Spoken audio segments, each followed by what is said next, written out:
تو یہ حدیث صحیح بخاری اور صحیح مسلم کا میں حوالہ دے چکا. بخاری 4418، صحیح مسلم میں 7016 سے 7019 تک ورڈ بائی ورڈ کعب ابن مالک کی حدیث میں پڑھتا ہوں. آپ متوجہ ہو کر سنیں، انشاءاللہ آپ کو ٹیسٹ آئے گا. اگر میں زبانی بیان کرتا تو اس کا وہ مزہ نہیں تھا. کعب ابن مالک کے بیٹے کا بیان ہے کہ میں نے کعب رضی اللہ تعالی عنہ سے ان کے غزوہ تبوک میں شریک نہ ہو سکنے کا واقعہ سنا. اب یہ تین اصحاب تھے، کعب ابن مالک رضی اللہ تعالیٰ عنہ، دوسرے مرارہ بن ربیع اور تیسرے حلال بن امیہ. ان تینوں کا ذکر اس حدیث میں آ جائے گا. تو ان کا بیٹا کہتا ہے کہ میں نے اپنے باپ سے یہ واقعہ سنا. انہوں نے بتایا کہ غزوہ تبوک کے سوا اور کسی غزوہ میں ایسا نہیں ہوا تھا کہ میں رسول اللہ صلی اللہ علیہ وسلم کے ساتھ شریک نہ ہوا ہوں. البتہ غزوہ بدر میں بھی شریک نہیں ہوا تھا، لیکن جو لوگ غزوہ بدر میں شریک نہیں ہو سکے ان کے متعلق آپ صلی اللہ علیہ وسلم نے کسی قسم کی ناراضگی کا اظہار نہیں فرمایا تھا. کیوں کہ آپ صلی اللہ علیہ وسلم اس موقع پر صرف قریش کے قافلے کی تلاش میں نکلے تھے. یہ ہم سورۃ الانفال میں سن چکے ہیں کہ وہ غزوہ بدر کے لیے تو گئے نہیں تھے، وہ تو ابو سفیان کے قافلے کے لیے گئے تھے. لیکن اللہ تعالیٰ کے حکم سے کسی پہلی تیاری کے بغیر آپ صلی اللہ علیہ وسلم کی دشمنوں سے ٹکر ہو گئی، اور میں لیلہ عقبہ ثانیہ میں بھی آپ صلی اللہ علیہ وسلم کی خدمت میں حاضر تھا. یہ وہ رات تھی جو ہجرت مدینہ سے پہلے چند انصار نے آپ صلی اللہ علیہ وسلم کے ہاتھ پر حج کے موقع پر بیعت کی اور آپ کو دعوت دی کہ آپ ہجرت کر کے مدینہ شریف آ جائیں. تو یہ اصل میں آپ کی زندگی کا ٹرننگ پوائنٹ تھا کہ آپ کو ایک الٹرنیٹو بیس مل گئی مدینہ شریف کے اندر، اور وہاں سے پھر آپ کی دعوت لانچ ہوئی. تو یہ صحابی کہتے ہیں میرے لیے تو یہ فخر کی بات تھی کہ میں تو اس رات میں بھی حضور کے ہاتھ پر بیعت کرنے والے جو چند لوگ تھے ان میں شامل تھا. تو میں اپنے لیے اعزاز غزوہ بدر سے بھی بڑھ کر سمجھتا ہوں. اور میں لیلہ عقبہ میں حضور صلی اللہ علیہ وسلم کی خدمت میں حاضر ہوا تھا. یہ وہی رات ہے جس میں ہم نے مکہ میں اسلام کے لیے عہد کیا تھا، اور مجھے تو یہ غزوہ بدر سے بھی زیادہ عزیز ہے، اگرچہ بدر کا لوگوں کی زبانوں پر چرچا زیادہ ہونے لگا ہے. میرا واقعہ یہ ہے کہ میں اپنی زندگی میں کبھی اتنا قوی اور اتنا صاحب مال نہیں ہوا تھا جتنا اس موقع پر تھا، یعنی غزوہ تبوک کے موقع پر. جبکہ میں آپ صلی اللہ علیہ وسلم کے ساتھ تبوک کے غزوے میں شریک نہیں ہو سکا. اللہ کی قسم اس سے پہلے کبھی میرے پاس 2 اونٹ بھی جمع نہیں ہوئے تھے، لیکن اس موقع پر میرے پاس 2 اونٹ موجود تھے. آپ صلی اللہ علیہ وسلم جب کبھی بھی کسی غزوے کے لیے تشریف لے جاتے تو آپ صلی اللہ علیہ وسلم اس کے لیے ذو معنی الفاظ استعمال فرمایا کرتے تھے. لیکن غزوہ تبوک کا جب موقع آیا تو گرمی بڑی سخت تھی، سفر بھی بہت لمبا تھا، بیابانی راستہ تھا، اور دشمن کی فوج بھی کثرت سے تھی، تمام مشکلات سامنے تھیں. اس لیے آپ صلی اللہ علیہ وسلم نے مسلمانوں کو اس غزوے سے متعلق بہت تفصیل کے ساتھ بتا دیا تھا. یعنی پہلے آپ صلی اللہ علیہ وسلم جو ہے وہ کنائے سے گفتگو کرتے تھے تاکہ کوئی دشمن سن نہ لے، راز لیک نہ ہو جائے. مثلا بخاری مسلم میں آتا ہے آپ نے اگر مشرق کی طرف جانا ہوتا تھا تو آپ کہتے تھے مغرب میں جائیں گے، تو ہم سمجھ جاتے تھے کہ ہم نے مشرق میں جانا ہے. لیکن یہ ایسا خطرناک موقع تھا کہ آپ نے کھل کر ساری بات کی کہ بھئی یہ ایسا غزوہ ہے، یہ ڈیسائسو ہے. ظاہر ہے انٹرنیشنل لیول پہ مسلمانوں کی دھاک بیٹھنے والی تھی، اور آئندہ آنے والی فتوحات ساری اسی غزوہ تبوک پہ ڈیپینڈنٹ تھی. اور سفر بڑا کٹھن تھا، گرمیوں کا موسم تھا، پھل پک کر تیار ہونے والے تھے، اور وہ کہہ رہے ہیں کہ بڑا لمبا سفر تھا. ایریل ڈسٹینس آج بھی اگر جہاز سے سفر کریں تو 550 کلومیٹر بنتا ہے، اور جو ویسے سڑک کا راستہ ہے یا پیدل کا راستہ وہ 700 کلومیٹر بنتا ہے غزوہ تبوک کا، تبوک کے مقام تک پہنچنے کے لیے. اب اتنا مشکل سفر 30,000 جانثار صحابہ کرام رضوان نے کیا، لیکن کچھ پیچھے بھی رہ گئے. تو رومن امپائر سامنے سے 1.5 سے 2 لاکھ کی فوج لے کر کیسر روم آ گیا، لیکن آپ صلی اللہ علیہ وسلم کی ایسی دہشت پڑی کہ وہ مقابلہ کیے بغیر بھاگ گیا. پھر آپ صلی اللہ علیہ وآلہ وسلم نے 20 دن تک وہاں پر قیام کیا، ارد گرد کے قبائل کے ساتھ آپ صلی اللہ علیہ وآلہ وسلم نے معاہدے کیے، اور پھر آپ صلی اللہ علیہ وسلم واپس تشریف لے کر آئے. اور پھر دھاگ بیٹھ گئی کہ رومن امپائر بھی 30,000 صحابہ اکرام علیہ رضوان جانثاروں کا مقابلہ نہیں کر سکی. پر وہ کہتے ہیں کہ آپ صلی اللہ علیہ وسلم نے چونکہ بڑی کریٹیکل جنگ تھی، بڑی تفصیل سے ہمیں بتایا، اور کوئی ڈھکی چھپی بات نہیں کی، تاکہ اس کے مطابق ہم پوری طرح تیاری کر لیں. چنانچہ آپ صلی اللہ علیہ وسلم نے اس سمت کی بھی نشاندہی کر دی جدھر سے آپ کے جانے کا ارادہ تھا. مسلمان بھی آپ صلی اللہ علیہ وسلم کے ساتھ بہت تھے، اتنے زیادہ مسلمان تھے کہ کسی رجسٹر میں اگر ناموں کا لکھنا بھی ہوتا تو مشکل پڑ جاتا.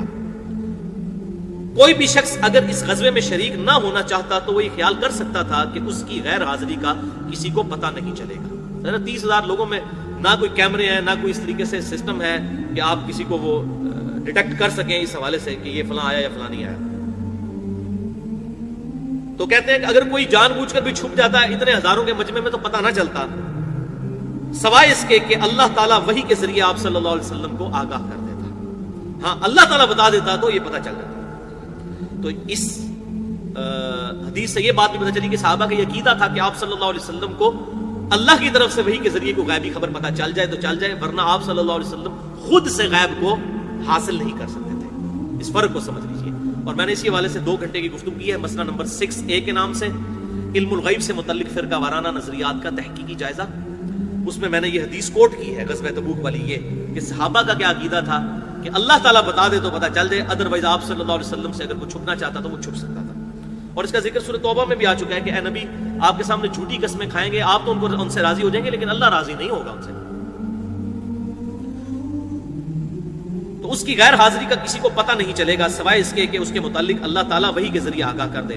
آپ صلی اللہ علیہ وسلم اس غزوہ کے لیے تشریف لے جا رہے تھے تو پھل پکنے کا زمانہ تھا اور سایہ میں بیٹھ کر لوگ آرام کرتے تھے۔ آپ صلی اللہ علیہ وسلم بھی تیاریوں میں مصروف تھے اور آپ کے ساتھ مسلمان بھی، لیکن میں روزانہ سوچا کرتا تھا کہ کل سے میں بھی تیاری شروع کر لوں گا۔ اس طرح ہر روز اسی طرح ٹالتا رہا۔ مجھے اس کا یقین تھا کہ میں تیاری کر لوں گا، مجھے آسانیاں میسر ہیں۔ یوں ہی وقت گزرتا رہا اور آخر لوگوں نے اپنی تیاریاں مکمل بھی کر لیں اور آپ صلی اللہ علیہ وسلم مسلمانوں کو ساتھ لے کر روانہ بھی ہو گئے۔ لیکن تھیندے تھی جاتا ہے بندہ، اسی لیے کہتے ہیں نا جب حق پتہ چلے فوراً قبول کرو۔ آپ صلی اللہ علیہ وسلم مسلمانوں کو ساتھ لے کر روانہ بھی ہو گئے۔ یہ 30,000 کے قریب لوگ تھے۔ اس وقت تک میں نے کوئی تیاری نہیں کی تھی۔ اس موقع پر بھی میں نے اپنے دل کو یہی کہہ کر سمجھایا کہ کل یا پرسوں تک تیاری کر ہی لوں گا اور پھر لشکر سے جا ملوں گا۔ کوچ کے بعد دوسرے دن میں نے تیاری کے لیے سوچا لیکن اس دن بھی کوئی تیاری نہیں کی۔ پھر تیسرے دن کے لیے سوچا اور اس دن بھی کوئی تیاری نہ کر سکا۔ یوں ہی وقت گزر گیا اور اسلامی لشکر بہت آگے چلا گیا۔ غزوہ میں شرکت میرے لیے بہت دور کی بات ہو گئی اور میں یہی ارادہ کرتا رہا کہ یہاں سے چل کر انہیں پالوں گا۔ کاش میں نے ایسا کر لیا ہوتا، لیکن یہ میرے نصیب میں نہیں تھا۔ تو یہ بات یاد رکھیں، انسان سے جب برائی ہو جائے نا اس کے بعد اس کو اپنی تقدیر پر ڈالا جا سکتا ہے، لیکن برائی کرنے سے پہلے کوئی شخص نہیں یہ کہہ سکتا جی میری تقدیر میں جو کہ یہ برائی لکھی ہے اس لیے میں اب کرنے لگا ہوں۔ یہ بات سمجھیے، بعد میں اس لیے ڈالا جا سکتا ہے وہ کی تو اپنے نفس کی وجہ سے ہے، لیکن وہ تقدیر میں چیز تھی، یہ ڈٹرمنٹ بھی ہوگی کہ واقعی ویسا معاملہ ہوا۔ مثال کے طور پر اگر کوئی شخص فیل ہوتا ہے کسی سبجیکٹ کے اندر تو اپنی نااہلی کی وجہ سے ہوتا ہے، لیکن بعض اوقات ٹیچر کہتا ہے بھائی جو تیرے حالات ہیں تو نے فیل ہو جانا ہے، تو فیل ہو جائے تو کیا ٹیچر کو بلیم کرے گا؟ اپنے اعمال کی وجہ سے۔ تو اللہ تعالیٰ کا ڈیوائن وزڈم تو بہت بڑھ کر ہے، اللہ تعالیٰ کو مستقبل کے حالات پہلے سے پتہ ہے کہ ایسے معاملات ہوں گے تو یہ کیا کرے گا، نہ یہ کہ چونکہ اللہ نے نصیب میں لکھ دیا تھا اس لیے ان کے ساتھ ایسا ہوا۔ یہ عقیدہ نہیں ہے، ورنہ تو رسولوں کا مقدمہ، کتابوں کا مقدمہ ہی اسی بات پر قائم ہے کہ انسان جو کرتا ہے اپنی مرضی سے کرتا ہے۔ ہاں کچھ چیزیں واقعی ایسی ہیں جو اللہ نے انسان کے لیے مقدر کی ہیں اور ان کے بارے میں ہم سے پوچھا بھی نہیں جانا۔ ہمیں نہیں پوچھا جائے گا تیری آنکھیں جو ہیں ان کا رنگ یہ کیوں تھا، تیری عمر اتنی کیوں تھی، تیرے ماں باپ فلاں فلاں کیوں تھے۔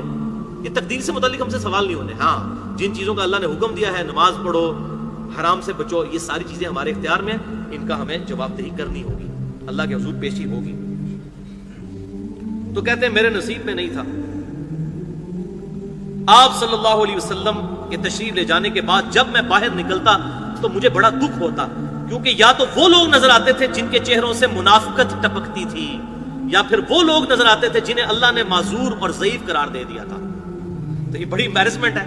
وہ کہتے ہیں مجھے جب باہر جن کو ہم منافق سمجھتے تھے وہی نظر آ رہے تھے تو مجھے اب میں بھی ان کے ساتھ ہو گیا ہوں۔ آج منو یہ دیہڑا دیکھنا پیا ہے کہ اے لوگ جنہوں کل تک اسی منافق کہتے ہیں آج میں بھی انہوں لسٹ شامل ہو گیا۔ تو کہتے ہیں یا تو منافق مجھے نظر آتے تھے یا وہ ضعیف بوڑھے لوگ معذور، اللہ تعالیٰ نے کہہ دیا کہ وہ اگر قتال میں نہ بھی نکلے تو خیر ہے۔ تو کہتے ہیں یا وہ نظر آتے تھے اور میں ہٹا کٹا تھا اس کے باوجود میں نہیں گیا، تو یا منافق مجھے نظر آتے تھے اور مجھے بڑی کوفت ہوتی تھی کہ میرا شمار کن لوگوں میں ہو رہا ہے۔ یہ ان کے ایمان کی نشانی تھی کہ ان کو اندر سے ایمان پنچ کرتا تھا۔ جو صحیح مسلم میں حدیث ہے، گناہ وہ جو تیرے دل میں کھٹکے اور تو اس بات سے آر محسوس کرے کہ لوگ اس پر مطلع ہوں۔ تو گناہ تو دل میں کھٹکتا ہے، دل بہت بڑا مفتی اللہ نے بنایا ہے، سب سے بڑا فتویٰ تو اس کا ہوتا ہے۔ تو کہتے ہیں یا وہ لوگ تھے کہ جو معذوری کی وجہ سے اللہ نے ان کو اجازت دے دی تھی، یا منافق تھے وہی ان کی شکلیں ہی نظر آتی تھی۔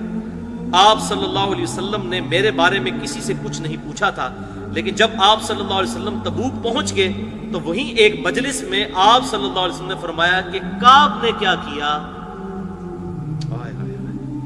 یہ تو ان کو بعد میں پتا چلا نا. دیکھیں جو خاص لوگ ہوتے ہیں نا وہ نگاہ میں ہوتے ہیں, یہ بات ذہن میں رکھیے گا. اور خاص لوگ اگر اس طریقے سے ڈنڈی مار جائیں تو اس کا دکھ بھی زیادہ ہوتا ہے, عام آدمی کا نہیں ہوتا. تو حضور صلی اللہ علیہ وسلم نے پوچھا کہ کعب نے کیا کیا. بنو سلمہ کے ایک صاحب نے کہا یا رسول اللہ اس کے غرور نے اسے آنے نہیں دیا.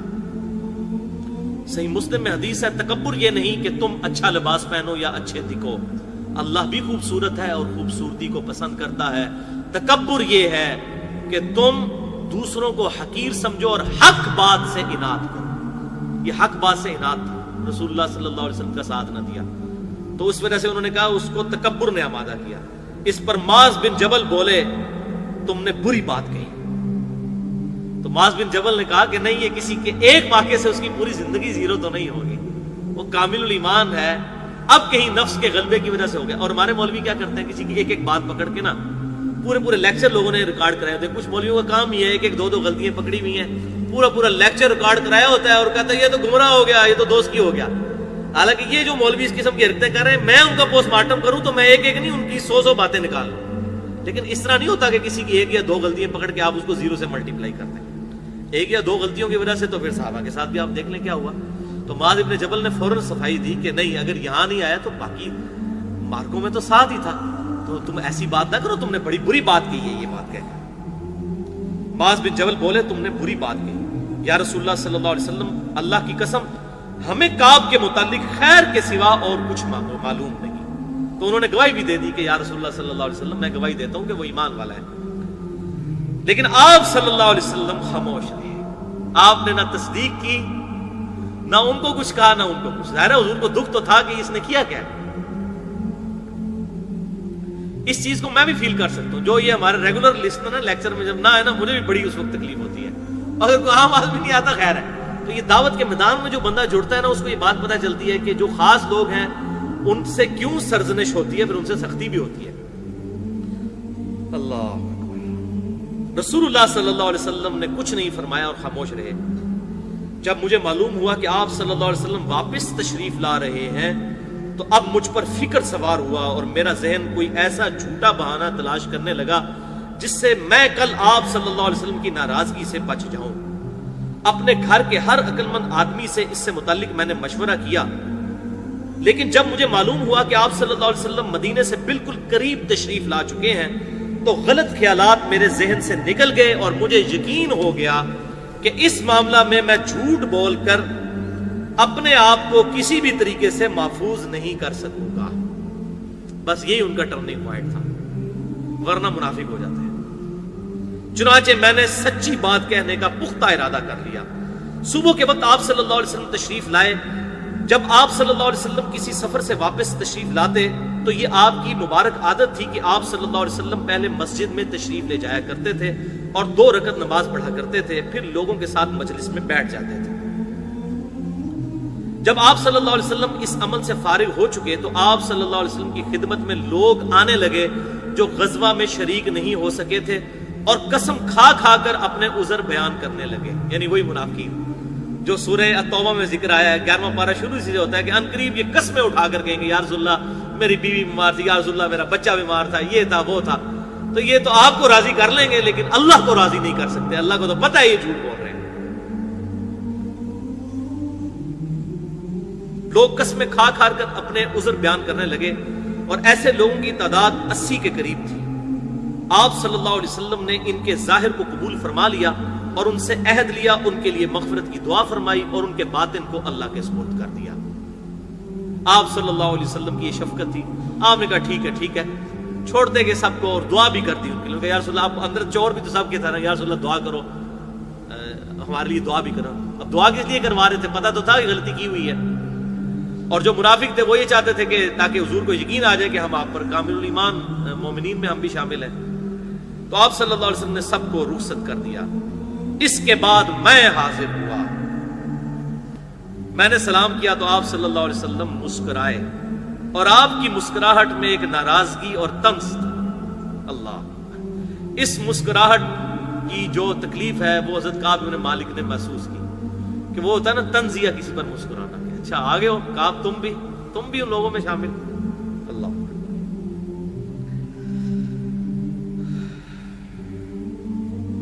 آپ نے فرمایا آؤ. میں چند قدم چل کر آپ کے سامنے بیٹھ گیا. آپ صلی اللہ علیہ وسلم نے مجھ سے دریافت فرمایا کہ تم غزوہ میں کیوں شریک نہیں ہوئے؟ کیا تم نے کوئی سواری نہیں خریدی تھی؟ میں نے عرض کیا میرے پاس سواری موجود تھی. خدا کی قسم اگر میں آپ کے سوا کسی دنیا دار شخص کے سامنے بیٹھا ہوا ہوتا تو کوئی نہ کوئی بہانہ گھڑ کر اس کی ناراضگی سے بچ سکتا تھا. مجھے خوبصورتی کے ساتھ گفتگو کرنے کا سلیقہ بھی معلوم ہے، لیکن اللہ کی قسم یا رسول اللہ صلی اللہ علیہ وسلم مجھے یقین ہے کہ اگر آج میں آپ صلی اللہ علیہ وسلم کے سامنے کوئی جھوٹا عذر بیان کر کے آپ کو راضی کر بھی لوں تو جلد اللہ تعالیٰ آپ کو مجھ سے ناراض کر دے گا. جھوٹ تو میں بول رہا ہوں گا، اللہ آپ کو وحی کے ذریعے بتا دے گا کہ یہ بھی منافق ہے، اس نے یہ جھوٹ بولا ہے آپ سے. اس کی بجائے اگر میں آپ سے سچی بات بیان کروں تو یقیناً آپ کو میری طرف سے ناراضگی تو ہوگی، لیکن اللہ سے مجھے معافی ملنے کی امید ہو جائے گی. یہ ہے ایمان. کہتے ہیں یا رسول اللہ صلی اللہ علیہ وسلم وقتی طور پہ آپ کی ناراضگی کا سامنا ہوگا، لیکن میں شریعت کی پابندی کو پورا کروں گا. اللہ تعالیٰ آپ کو اگر اس معاملے میں ناراض کرے گا تو اس معاملے میں ہو سکتا ہے اللہ تعالیٰ میری توبہ قبول کر کے آپ کو راضی کر دے مجھ سے. نہیں، اللہ کی قسم مجھے کوئی عذر نہیں تھا. اللہ کی قسم اس وقت سے پہلے میں کبھی اتنا فارغ البال نہیں تھا، اور پھر بھی میں آپ صلی اللہ علیہ وسلم کے ساتھ شریک نہیں ہو سکا. آپ صلی اللہ علیہ وسلم نے فرمایا اچھا اب تم یہاں سے چلے جاؤ یہاں تک کہ اللہ تعالیٰ تمہارے بارے میں کوئی فیصلہ صادر فرمائے. تو حضور صلی اللہ علیہ وسلم نے باقیوں کا تو عذر قبول کر لیا، ان کے بارے میں کہا کہ اب تم جاؤ، اللہ تعالیٰ جانے اور اس کا معاملہ، میں اب اس معاملے میں نہیں پڑوں گا. میں اٹھ گیا اور میرے پیچھے بنو سلمہ کے کچھ لوگ بھی دوڑے ہوئے آئے اور مجھ سے کہنے لگے کہ خدا کی قسم ہمیں تمہارے متعلق یہ معلوم نہیں تھا کہ اس سے پہلے تم نے کوئی کبھی گناہ کیا ہو اور تم نے بڑی کوتاہی کی ہو. آپ صلی اللہ علیہ وسلم کے سامنے تم بھی ویسا ہی کوئی عذر بیان کر دیتے جیسا کہ دوسرے لوگوں نے کیا تھا. تمہارے گناہ کے لیے حضور صلی اللہ علیہ وسلم کا اللہ کے حضور استغفار کرنا ہی کافی ہو جاتا. یہ وہ لوگ جو آج کل بھی ہیں، کچھ بھی ہیں اللہ تیرے محبوب کی امت سے ہیں، اس ٹائم بھی ایسے لوگ موجود تھے. انہوں نے کہا جی جھوٹ مارنا سی چپ کر کے بعد معافی مانگ لینی سی، اللہ تعالیٰ نے حضور صلی اللہ علیہ وسلم دعا کر دیتے تھے، چھٹی ہو جاتی. اب یہ ایسے لوگ بھی، ہر کامل ایمان تو سارے نہیں ہوتے نا، بیچارے کمزور ایمان والے بھی تھے، اس قسم کے مشورے دینے والے بھی بیچ میں شامل تھے. ان کے تسی جناب اپنی بےزتی کرا لی ہوتے، سارے لوگ کہتے ہیں ان کے جناب دیکھو کیا ہو گیا، تو آپ بھی کوئی بہانہ کر لیتے تو پھر حضور صلی اللہ علیہ وسلم سے دعا کروا لیتے. تو اب ان کو بھی پتا تھا اس طریقے سے 2 نمبری والی دعا جو میں کرواؤں گا زبردستی حضور صلی اللہ علیہ وسلم کے ساتھ، تو میں تو یہ دھوکہ دے رہا ہوں گا. آپ صلی اللہ علیہ وسلم اگر دعا کر بھی دیں گے تو وہ تو اللہ تعالیٰ نے معاملہ اس کا طے کرنا ہے نا.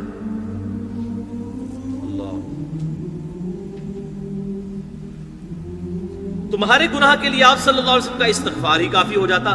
اللہ کی قسم ان لوگوں نے مجھے اس پر اتنا ملامت کیا کہ مجھے بھی خیال آیا کہ مجھے حضور سے جا کر کوئی جھوٹا عذر بیان کر دینا چاہیے. یہ دیکھیں ساتھی مروا دیتے ہیں نا. وہ کہتے ہیں اتنا انہوں نے کہا، اتنا مجھے تنگ کیا کہ میں نے کہا اچھا چلو یار میں بھی جا کے نہ کہتا ہوں یار میں نے اس ٹائم آپ کو بات نہیں کی، ٹائم نہیں سی، پوری گل نہیں کر سکیا، ہوں میں تو دسنا اے مسئلہ ایسی میرے ساتھ. لیکن پھر اللہ تعالیٰ نے ان کی مدد کی اور وہ بچ گئے. حتیٰ کہ میں نے ارادہ کیا کہ میں بھی واپس جا کر آپ صلی اللہ علیہ وسلم سے کوئی جھوٹا عذر بیان کروں. پھر میں نے ان سے پوچھا کیا میرے علاوہ کسی اور نے بھی میری طرح عذر بیان کیا ہے؟ تو انہوں نے کہا ہاں 2 حضرات نے اسی طرح کی معذرت کی ہے جس طرح کی تم نے کی ہے، اور انہیں بھی وہی جواب ملا ہے جو تمہیں ملا ہے. تو میں نے پوچھا وہ دونوں کون ہیں؟ انہوں نے بتایا کہ مرارہ بن ربیع اور حلال بن امیہ رضی اللہ تعالی عنہما. ان 2 ایسے صحابہ کا نام انہوں نے لیا جو سالے تھے اور غزوہ بدر میں بھی شریک ہوئے تھے. تو انہوں نے کہا اچھا وہ دو بدری صحابی، انہوں نے بھی اسی طرح کیا. پھر ان کو ذرا ڈھارس ہوئی کہ میں اکیلا نہیں ہوں، ہے نا، کونوا مع الصادقین، سچوں کے ساتھ رہو. تو اب اس چیز نے انہوں نے کہا اچھا چلو یار میں اکیلا نہیں ہوں اس معاملے میں، ان 2 کے ساتھ بھی ایسا ہوا ہے تو وہ تو 2 مجھے اپنا تو نہیں پتا، لیکن ان 2 کے بارے میں وہ بدری صحابی ہیں اور بڑے کامل ایمان مومنین ہیں. اگر ان کے ساتھ بھی ایسا ہوا، انہوں نے بھی اپنا عذر پیش کیا اور آپ صلی اللہ علیہ وسلم نے ان کو بھی کہا کہ جاؤ اللہ کے فیصلے کا انتظار کرو، تو میری بڑی خوش قسمتی ہے اگر میں بھی ان 2 کے ساتھ شامل ہوں. تو پھر انہوں نے اپنا ارادہ ترک کر دیا، وہ واپس جانے والا جو لوگ ان کو ابھار رہے تھے. ان کا طرز عمل میرے لیے نمونہ بن گیا، چنانچہ انہوں نے جب ان بزرگ صحابہ کا نام لیا تو میں اپنے گھر چلا آیا، اور آپ صلی اللہ علیہ وسلم نے لوگوں کو ہم سے بات چیت کرنے کی ممانعت کر دی، یعنی مقاطع کر دیا، سوشل بائیکاٹ کر دیا، تمام صحابہ کو حکم دے دیا آپ صلی اللہ علیہ وسلم نے کہ اب ان کے نہ تو سلام کا جواب کوئی دے گا، نہ ان کے ساتھ کوئی بات کرے گا، سوشل بائیکاٹ ہے اب ان کا، ان کے ساتھ کسی نے کوئی بات نہیں کرنی۔ یہ بہت بڑا امتحان تھا، اور ظاہر ہے کہ ایک مسلمان معاشرے میں جہاں پر ایک جماعتی زندگی ہوتی ہے وہاں پر اس طریقے سے لوگوں کی اصلاح کے لیے ایسا بائیکاٹ کرنا ضروری ہو جاتا ہے۔ تو سوشل بائیکاٹ ان کا ہو گیا اس اسلامی معاشرے کے نظم و ضبط کو قائم کرنے کے لیے۔ بہت سے لوگ جو غزوے میں شریک نہیں ہوئے تھے ان میں سے صرف ہم 3 ہی تھے، لوگ ہم سے الگ رہنے لگے اور سب لوگ بدل گئے، ایسا نظر آتا تھا کہ ہم سے ساری دنیا بدل گئی ہے، ہمارا اس سے کوئی واسطہ ہی نہیں ہے۔ 50 دن تک ہم اسی طرح رہے۔ یہ 50 دن بڑا ٹائم ہے اس حالت میں ایک کامل الایمان صحابی کے لیے گزارنا، کہ نہ حضور سلام کا جواب دیں اور نہ صحابہ دیں، نہ کوئی بات کرنے کے لیے تیار ہو۔ اللہ، میرے 2 ساتھیوں نے تو اپنے گھروں سے نکلنا ہی چھوڑ دیا تھا، بس روتے ہی رہتے تھے، لیکن میرے اندر ہمت تھی، میں باہر نکلتا تھا، مسلمانوں کے ساتھ نماز میں بھی شریک ہوتا تھا اور بازاروں میں بھی گھوما کرتا تھا، لیکن مجھ سے کوئی بولتا نہیں تھا۔ میں آپ صلی اللہ علیہ وسلم کی خدمت میں حاضر بھی ہوتا تھا، آپ کو سلام بھی کرتا تھا۔ جب آپ صلی اللہ علیہ وسلم نماز کے بعد مجلس میں بیٹھتے تو میں اس جستجو میں لگا رہتا کہ دیکھوں آپ صلی اللہ علیہ وسلم میرے سلام کا جواب دیتے ہیں یا نہیں۔ میں آپ صلی اللہ علیہ وسلم کے مبارک ہونٹوں کی طرف بھی دیکھتا رہتا کہ ہلتے ہیں یا نہیں۔ یہ اب ناراضگی کا آپ ذرا اندازہ لگائیں۔ پھر آپ صلی اللہ علیہ وسلم کے قریب ہی میں نماز پڑھتا اور آپ کو نماز میں کنکھیوں سے دیکھتا رہتا۔ جب میں اپنی نماز میں مشغول ہو جاتا تو حضور صلی اللہ علیہ وسلم میری طرف دیکھتے تھے، لیکن جو ہی میں آپ کی طرف دیکھتا آپ رخ انور پھیر لیتے۔ اب حضور صلی اللہ علیہ وسلم، اب آگ تو دونوں طرف لگی ہوئی تھی، ظاہر ہے حضور کے صحابی تھے، حضور کو دل میں تو محبت تھی، حریص علیکم بالمؤمنین رؤوف الرحیم۔ تو آپ صلی اللہ علیہ وسلم جب وہ نہیں دیکھ رہے تھے حضور پھر ان کی طرف دیکھ رہے تھے، جیسے ہی وہ دیکھتے تھے حضور اپنی ناراضگی اظہار کرتے تھے، یہ شو کروانے کے لیے کہ میں تیری طرف نہیں دیکھ رہا۔ جب میں اپنی نماز میں مشغول ہو جاتا تو آپ صلی اللہ علیہ وسلم میری طرف دیکھتے، لیکن جو ہی میں آپ کی طرف دیکھتا آپ رخ انور پھیر لیتے۔ آخر جب اس طرح لوگوں کی بے رخی بڑھتی ہی گئی تو میں ایک دن ابو قتادہ کے باغ کی دیوار پر چڑھ گیا، وہ میرے چچا زاد بھائی تھے اور مجھے ان سے بڑا گہرا تعلق تھا۔ میں نے انہیں سلام کیا، لیکن اللہ کی قسم انہوں نے بھی میرے سلام کا جواب نہ دیا۔ میں نے کہا ابو قتادہ تمہیں اللہ کی قسم کیا تم جانتے نہیں اللہ اور اس کے رسول سے مجھے کتنی محبت ہے؟ انہوں نے کوئی جواب نہیں دیا۔ میں نے دوبارہ ان سے یہی سوال کیا اللہ کی قسم دے کر، لیکن پھر بھی وہ خاموش رہے۔ پھر میں نے تیسری دفعہ اللہ کا واسطہ دے کر ان سے یہی سوال کیا۔ اس مرتبہ انہوں نے صرف اتنا کہا اللہ اور اس کا رسول بہتر جانتے ہیں۔ جواب ان کو بھی نہیں دیا۔ وہ اب کہہ رہے ہیں میں اللہ اور اس کے رسول سے محبت کرنا، ان کا اللہ اور اس کا رسول بہتر جانتے ہیں، جو معاملہ کرنا ہے تیرے ساتھ۔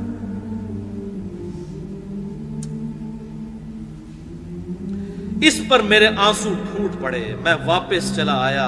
ایک دن میں مدینہ کے بازار میں جا رہا تھا کہ شام کا ایک کاشتکار جو غلہ بیچنے کے لیے مدینہ آیا تھا وہ پوچھ رہا تھا کعب بن مالک کہاں رہتا ہے۔ لوگوں نے میری طرف اشارہ کیا تو وہ میرے پاس آیا اور ملک غسان کا ایک خط مجھے دیا، اور اس خط میں یہ تحریر تھا۔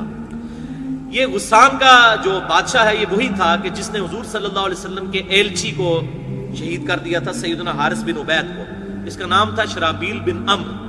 تو ایلچی کا قتل جو ہے وہ اس زمانے میں سفیر کا قتل جو ہے اعلان جنگ سمجھا جاتا تھا۔ تو اسی کے ریونج پہ آپ صلی اللہ علیہ وآلہ وسلم غزوہ تبوک کے لیے روانہ ہوئے تھے۔ پہلے آپ نے حضرت خالد بن ولید اور وہ باقی اصحاب گئے تھے اور وہاں پر پھر باقی شہید ہوئے۔ حضرت زید بن حارثہ رضی اللہ تعالی عنہ ان کی قیادت میں لشکر بھیجا تھا غزوہ موتا، اور پھر آپ صلی اللہ علیہ وسلم پھر خود غزوہ حنین کے بعد گئے تھے۔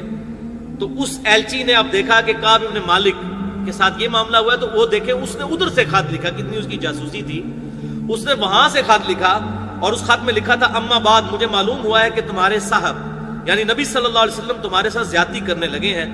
اللہ نے تمہیں کوئی ذلیل نہیں پیدا کیا ہے کہ تمہارا حق ضائع کیا جائے، تم ہمارے پاس آ جاؤ، ہم تمہارے ساتھ بہتر سلوک کریں گے۔ یعنی اب اس کافر نے کہا کہ اب بڑا اچھا موقع ہے، یہ دکھا ہوا ہے، اس کو اپنے ساتھ ملا لیں۔ جب میں نے یہ خط پڑھا تو میں نے کہا کہ یہ ایک اور امتحان مجھ پر آ پڑا۔ میں نے اس خط کو تندور میں جلا دیا. ظاہر ہے تو مومن تھے, وہ کوئی دنیاوی پوسٹ کسی سیاسی پارٹی کے لیڈر تو نہیں تھے کہ وہ پوسٹ لینے کے لیے وزارت کے لیے ایک پارٹی سے دوسری پارٹی میں چلے جاتے, ایسا تو نہیں تھا, کامل ایمان مومن تھے.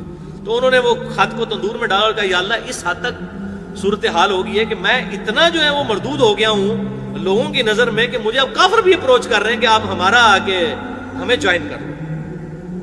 ان 50 دنوں میں سے جب 40 دن گزر چکے تو رسول اللہ صلی اللہ علیہ وسلم کا ایلچی میرے پاس آیا اور اس نے کہا کہ رسول اللہ صلی اللہ علیہ وسلم نے تمہیں حکم دیا ہے کہ اپنی بیوی سے بھی الگ ہو جاؤ.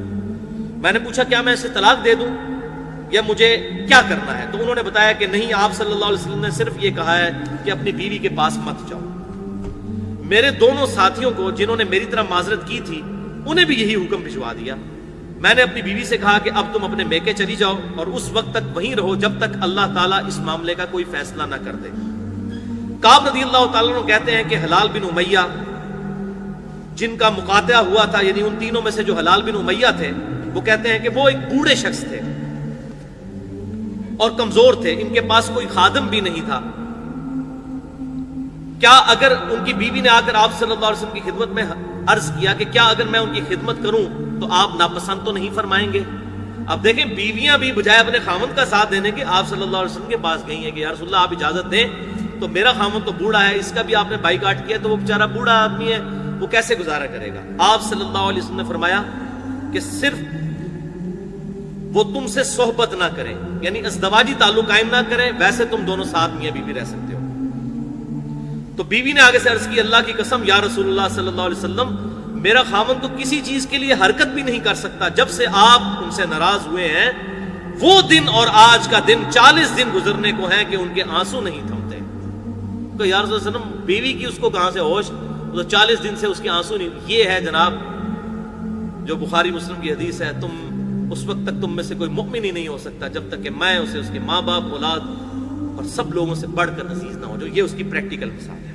یہاں لوگ کہتے ہیں جناب داڑھی اس لیے نہیں رکھتا کہ بیوی منع کرتی ہے. بیوی جناب داڑھی نہیں رکھنے دیتی, اور اتھے تسی دیکھ لو جناب بیوی کیا کہہ رہی ہے کہ وہ میرے قریب آنا تو دور کی بات, اس کے تو آنسو نہیں رک رہے جب سے آپ ناراض ہیں.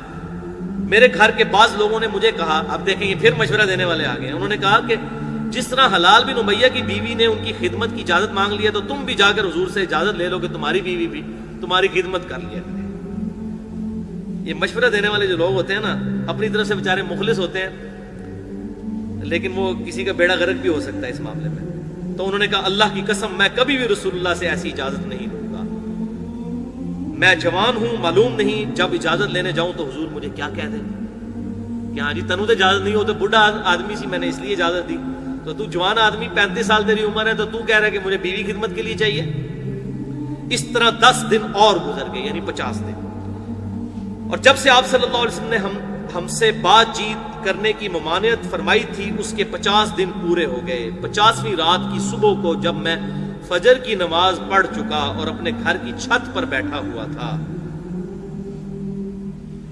اسی طرح جس کا ذکر اللہ تعالیٰ نے کیا ہے کہ میرا دم گھٹا جا رہا تھا اور زمین اپنی تمام وسعتوں کے باوجود میرے لیے تنگ ہو چکی تھی.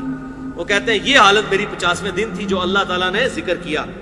حتی اذا ضاقت علیہم الارض بما رحبت وضاقت علیہم انفسهم وظنوا ان لا ملجأ من اللہ الا الیہ, کہ زمین اپنی وسعت کے باوجود ان پر تنگ ہو چکی تھی. کہتے ہیں یہ حالت میری ہو چکی تھی, اللہ نے بھی ذکر کیا قرآن میں, واقعی میری حالت یہی تھی.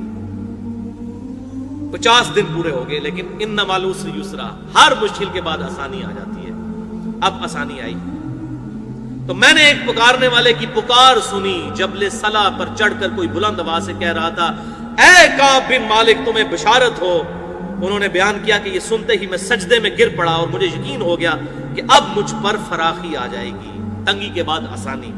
فجر کی نماز کے بعد رسول اللہ صلی اللہ علیہ وسلم نے اللہ کی بارگاہ میں ہماری توبہ کی قبولیت کا اعلان فرما دیا تھا. لوگ میرے ہاں بشارت دینے کے لیے آنے لگے اور میں میرے دو ساتھیوں کو بھی جا کر بشارت دی. ایک شخص زبیر ابن عوام جو عشرہ مبشرہ میں سے اپنا گھوڑا دوڑائے ہوئے آ رہے تھے, ادھر قبیلہ اسلم کے ایک صحابی نے پہاڑی پر چڑھ کر آواز دی اور آواز گھوڑے سے زیادہ تیز تھی. جن صحابی نے صلا پہاڑی پر آواز دی تھی جب وہ میرے پاس بشارت دینے کو آئے تو میں نے اپنے دونوں کپڑے اتار کر بشارت کی خوشی میں انہیں دے دیے, اور اللہ کی قسم اس وقت ان دو کپڑوں کے سوا میرے پاس کوئی اور پہننے کی چیز نہیں تھی. میں نے اب یعنی پہننے کی مراد ہے کہ کوئی اچھے کپڑے نہیں تھے, وہی اچھے کپڑے تھے. میں نے اپنے ساتھی ابو قتادہ سے 2 کپڑے مانگ کر پہنے اور حضور صلی اللہ علیہ وسلم کی خدمت میں حاضر ہوا. یعنی اب ان کی غیر موجودگی میں اناؤنسمنٹ ہوئی تھی کہ ان کی توبہ قبول ہے. اب یہ پہلی دفعہ پیش ہونے جا رہے ہیں, یہ ڈراپ سین ہے. جوگ در جوگ لوگ مجھ سے ملاقات کرتے جاتے تھے اور مجھے توبہ کی قبولیت پر بشارت دیتے جاتے تھے, کہتے تھے اللہ کی بارگاہ میں توبہ کی قبولیت مبارک ہو. اچھا, حضرت کا آپ کو یہ نہیں پتا تھا کہ ہمارے لیے آیتیں نازل ہو گئی ہیں, وہ یہ تھا کہ حضور کو وحی خفی کے ذریعے بتا دیا گیا ہے. ان کو کیا پتا تھا کہ کتنی بڑی خوش نصیبی ہونے والی ہے. کعب کہتے ہیں کہ آخر میں مسجد میں داخل ہوا, حضور صلی اللہ علیہ وسلم تشریف رکھتے تھے, چاروں طرف صحابہ کا مجمع تھا. سیدنا طلحہ بن عبید اللہ, یہ بھی اشرا مبشرہ میں سے ہیں, دوڑ کر میری طرف بڑھے اور مجھ سے مصافحہ کیا اور مبارک دی. اللہ کی قسم وہاں موجود مہاجرین میں سے کوئی بھی شخص ان کے سوا میری طرف نہ آیا. طلحہ کا یہ احسان میں کبھی نہیں بھولوں گا. پھر کہتے ہیں کہ جب میں نے رسول اللہ صلی اللہ علیہ وسلم کو سلام کیا تو آپ صلی اللہ علیہ وسلم نے فرمایا, اور آپ صلی اللہ علیہ وسلم کا چہرہ مبارک خوشی اور مسرت سے دمک اٹھا تھا, اس مبارک دن کے لیے تمہیں بشارت ہوا ہے کعب, جو تمہاری عمر کا سب سے مبارک دن ہے. کعب کہتے ہیں میں نے عرض کیا یا رسول اللہ صلی اللہ علیہ وسلم, یہ بشارت آپ کی طرف سے ہے یا اللہ کی طرف سے ہے؟ اللہ. تو آپ نے فرمایا اللہ کی طرف سے. آپ صلی اللہ علیہ وسلم اتنے خوش تھے, اور آپ صلی اللہ علیہ وسلم جب کسی بات پر خوش ہوتے تھے تو چہرہ مبارک روشن ہو جاتا تھا جیسا کہ چاند کا ٹکڑا ہو. آپ صلی اللہ علیہ وسلم کی مسرت ہم چہرہ مبارک پر سمجھ جایا کرتے تھے. پھر جب میں آپ صلی اللہ علیہ وسلم کے سامنے بیٹھ گیا تو عرض کیا یا رسول اللہ صلی اللہ علیہ وسلم, اپنی توبہ کی قبولیت کی خوشی میں اپنا تمام مال اللہ اور اس کے رسول کی راہ میں صدقہ کرتا ہوں. آپ صلی اللہ علیہ وسلم فرمایا لیکن کچھ مال اپنے پاس بھی رکھ لو, یہ زیادہ بہتر ہے. میں نے عرض کیا پھر میں خیبر کا حصہ اپنے پاس رکھتا ہوں جو یعنی مال غنیمت میرے سے ملا تھا. پھر میں نے عرض کیا یا رسول اللہ صلی اللہ علیہ وسلم, اللہ تعالیٰ نے مجھے سچ بولنے کی وجہ سے نجات دی, اب میں اپنی توبہ کی قبولیت کی خوشی میں آپ سے یہ وعدہ کرتا ہوں کہ جب تک زندہ رہوں گا سچ کے سوا کوئی بات زبان سے نہیں نکالوں گا. سچ نے مجھے آج نجات دی ہے. بس اللہ کی قسم جب سے میں نے آپ صلی اللہ علیہ وسلم کے یہ سامنے عہد کیا, میں کسی ایسے مسلمان کو نہیں جانتا جسے اللہ تعالیٰ نے سچ بولنے کی وجہ سے اتنا نوازا ہو جتنی نوازشات مجھ پر سچ بولنے کی وجہ سے کی. جب سے میں نے آپ صلی اللہ علیہ وسلم کے سامنے یہ عہد کیا پھر آج تک کبھی جھوٹ بولنے کا ارادہ بھی نہیں کیا, اور مجھے امید ہے کہ اللہ تعالیٰ باقی زندگی بھی مجھے اس گناہ سے محفوظ رکھے گا انشاءاللہ. اللہ تعالیٰ ہمیں بھی جھوٹ کے گناہ سے محفوظ رکھے. اور اللہ تعالیٰ نے اپنے رسول صلی اللہ علیہ وسلم پر پھر وہ آیات نازل فرمائیں, وہی آیات جو ہم پڑھ چکے ہیں. لقد تاب اللہ علی النبی والمہاجرین, یہ سورۃ التوبہ آیت نمبر 117 اور 118. یہ حضرت کعب نے پھر تلاوت کی اور پھر کہا کہ اللہ نے پھر یہ فرمایا وَكُونُوا مَعَ الصَّادِقِينَ, سچوں کے ساتھ ہو جاؤ. اللہ کی قسم اللہ کی طرف سے اسلام کے لیے ہدایت کے بعد میری نظر میں حضور صلی اللہ علیہ وسلم کے سامنے اس سچ بولنے سے بڑھ کر اللہ کا مجھ پر کوئی اور انعام نہیں تھا. میں نے جھوٹ نہیں بولا, اس طرح اپنے آپ کو ہلاکت سے بچا لیا. جیسا کہ جھوٹ بولنے والے ہلاک ہوئے تھے میں اس ہلاکت سے بچ گیا. نزول وحی کے زمانہ میں جھوٹ بولنے والوں پر اللہ تعالیٰ نے اتنی شدید وعید فرمائی جتنی شدید کسی دوسرے پر نہیں کی تھی. اور پھر انہوں نے وہ آیات پڑھی سورۃ التوبہ کی کہ اللہ تعالیٰ نے حضور صلی اللہ علیہ وسلم پر یہ وحی کی کہ عنقریب منافق اگر جھوٹے بہانے کریں گے تو میری اللہ نے تعریف کی, اور ان منافقین کو اللہ تعالیٰ نے ان پر لعنت فرمائی, ان پر برائی سے ان کا ذکر کیا. کعب نے بیان کیا چنانچہ ہم 3 ان لوگوں کے معاملے سے جدا رہے, یعنی ہم ان منافقین میں شامل نہیں ہوئے کہ جنہوں نے حضور صلی اللہ علیہ وسلم کے سامنے جھوٹی قسمیں کھائی تھیں, اور آپ صلی اللہ علیہ وسلم نے ان منافقین کی باتیں مان بھی لی تھی, ان سے بیعت بھی لے لی تھی, اور ان کے لیے طلب اور مغفرت بھی فرمائی تھی. ہمارا معاملہ آپ صلی اللہ علیہ وسلم نے چھوڑ دیا اور اللہ تعالیٰ نے خود اس کا فیصلہ فرمایا اور ہماری توبہ قبول کی الحمدللہ. یہ بھائیو پوری حدیث ہے سیدنا کعب ابن مالک رضی اللہ تعالیٰ عنہ کا یہ پرسوز واقعہ. کہ میں نے اس لیے پورا بیان کیا کہ یہ ڈاکٹر اسرار صاحب نے بھی اپنی تفسیر کے دوران اس واقعے کو سکپ کیا, اور انہوں نے کہا کہ یہ واقعہ آپ خود تفہیم القرآن میں پڑھ لیں. بلکہ مجھے بڑی حیرانگی ہوئی, انہوں نے کہا کہ بخاری مسلم تو آپ کو شاید نہ مل سکے تو آپ تفہیم القرآن میں سے پڑھ لیں. تو اب ظاہر ہے اس زمانے کی بات ہے, اب الحمدللہ بخاری مسلم کے ترجمے ہو چکے ہیں, ہر بندے کے ہاتھ میں آ چکی ہے. وہ 98 کی بات تھی, آج ہم 4 اکتوبر 2014 کو بیٹھے ہوئے ہیں یہاں پر. اللہ تعالیٰ سے دعا ہے کہ ہمیں صحابہ کرام علیہم رضوان کہ نقش قدم پر چلنے کی توفیق عطا فرمائے. آج کے درس میں جتنی حق باتیں ہیں اللہ تعالیٰ ہمارے دلوں میں راسخ فرمائے. اگر جذبات میں میرے منہ سے کوئی غلط بات نکل گئی تو اللہ تعالیٰ ہمارے دلوں سے معاف کر دے. ہمیں کتاب و سنت کی تعلیمات پر عمل کر کے دوسرے بھائیوں تک پہنچانے کی توفیق عطا فرمائے. سبحانک اللہم و بحمدک اشہد ان لا الہ الا انت استغفرک و اتوب الیک وما علینا الا البلاغ المبین.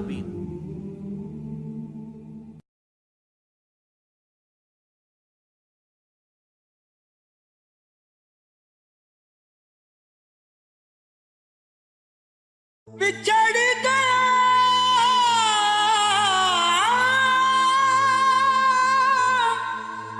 میرے دل دا جانی تے میں ککھاں وانگر رل گئی پھلاں نال نازک جندڑی میری وچ کنڈیاں دے رل گئی. کم سجنا دے مار مکا